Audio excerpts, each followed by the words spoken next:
Do you think racehorses have become more fragile? It seems to me that horses have become faster in the last 20 years, but are breaking down more than ever. That is absolutely spot on. We have weakened the breed, and there's several reasons why. Listen to this analogy that I'm going to give now. The Shire horse were bred as working animals, like John pointed out earlier in the show. Horses were viewed as actually working animals.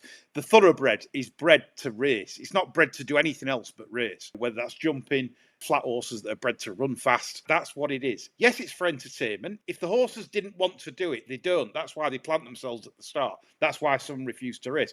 But the analogy here is the Shire horse, because Shire horses were bred to do 12-hour working days, day in, day out, because they were massive, strong-boned, huge creatures, wonderful creatures. But they were bred to do a certain task back in the day before machinery became prevalent. Now, you don't see many these days, and there's a reason, because we don't need them. But secondly, if you had the rights people around, let's say we still did have Shire horses, and this is cruel. You can't have a horse pulling a plough and all this. You get a government that limit the Shire horse to 6 hours a day instead of the 12. It can only work 6 hours a day. What happens to the breed?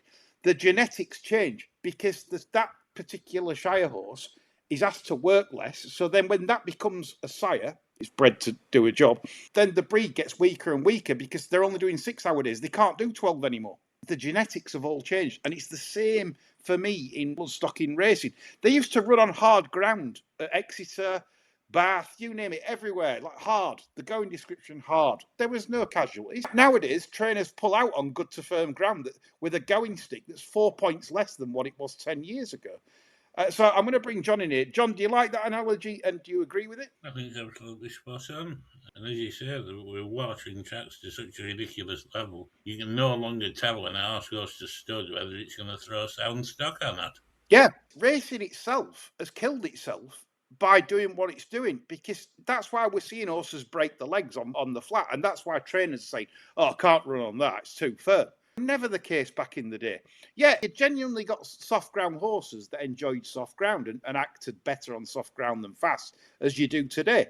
To a degree, it didn't put trainers off running good horses on the wrong ground.